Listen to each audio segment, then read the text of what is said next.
আমার আব্বু কি করে আসলে আমার আব্বু একজন মা বলো কিদারগঞ্জ বাজার থেকে তো মুরগির গোশ এনে দিলাম এটা তো এনে দিলি ধুলাম কুইটি তো তোমার কি রান্নার জন্য সব রেডি হয়ে গেছে সবকিছু রেডি শোনা এই দেখো আমার মশলাপাতি সব বাটা হয়ে গেছে এই যে তাড়াতাড়ি রান্নাও খিদে লাগছে সবকিছু কোটা বাটা রেডি তো এবার আমি গোশটা চড়াবো আর বন্ধুরা সবাইকে আর আমি মোবারক আর আজকে পবিত্র জুম্মা শুক্রবারে আমরা হালকা পাতলা কিছু খাওয়ার চেষ্টা করি তো আজকে আমরা এই যে মুরগির গোশ নিয়ে এসেছি খাওয়ার জন্য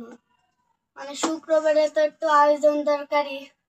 ভালো আয়োজন করতে হয় তো আমরা খাসির গোশ গরুর গোশ তো কিনে খাওয়ার মতো সামর্থ্য নেই আমাদের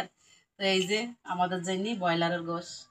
আমার ছেলে নিয়ে আসলো তোমার রান্না করো তুমি হ্যাঁ শোনা রান্না করে দিই দিতেই হবে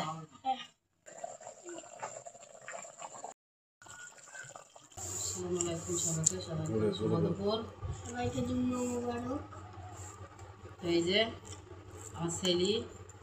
কিদারগঞ্জ বাজার থেকে পোলট্রির গোশ নিয়েছিল আমি আলু দিয়ে রান্না করেছি তো আমার ছেলেকে এখন দেবো ছেলে খেয়ে বুঝবে কেমন রান্না হয়েছে আপনারা তো দেখতে পাচ্ছেন আমি কিদারগঞ্জ বাজার থেকে মুরগির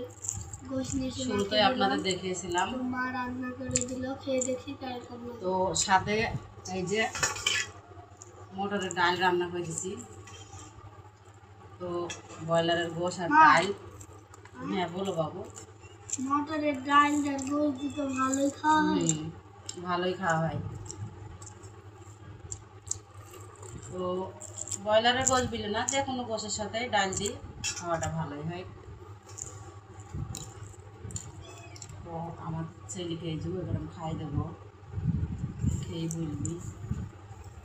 গোশটা কেমন রান্না হয়েছে বিসমিল্লাহ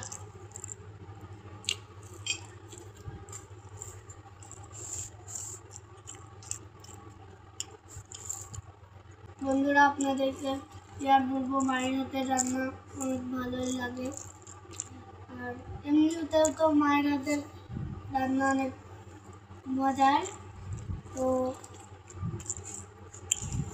আপনারা বলেন যে আমরা কেন এত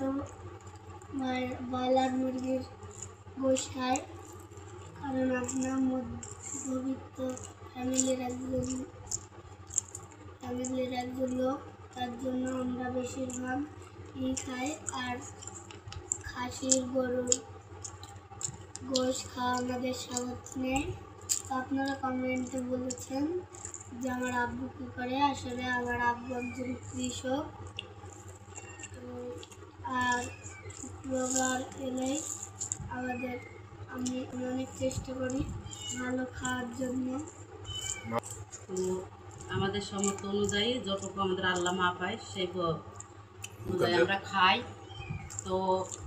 আমার ছেলে শুক্রবার আসলেই বলে যে মা একটু ভালো রান্না করতে দিবা না কিন্তু গোশ মোশ তো গোশ আমরা তো খাসি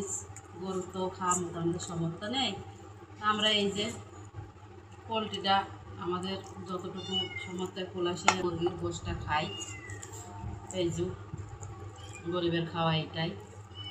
ভালো মন্দ অতটা খাইতে পারিনি যা মিলায় তাই খাই এতে আলহামদুলিল্লাহ অনেক ভালো খাই আমরা অনেক ভালো আছি আলহামদুলিল্লাহ এছাড়া বেশি কিছু চাইনি তো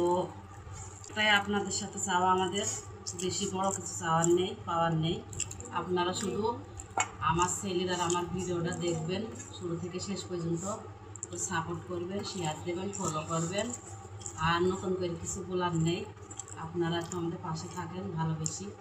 এইটুকুই আমরা আশা করি আপনাদের থেকে তো সবাই ভালো থাকবেন সুস্থ থাকবেন বাই বাই।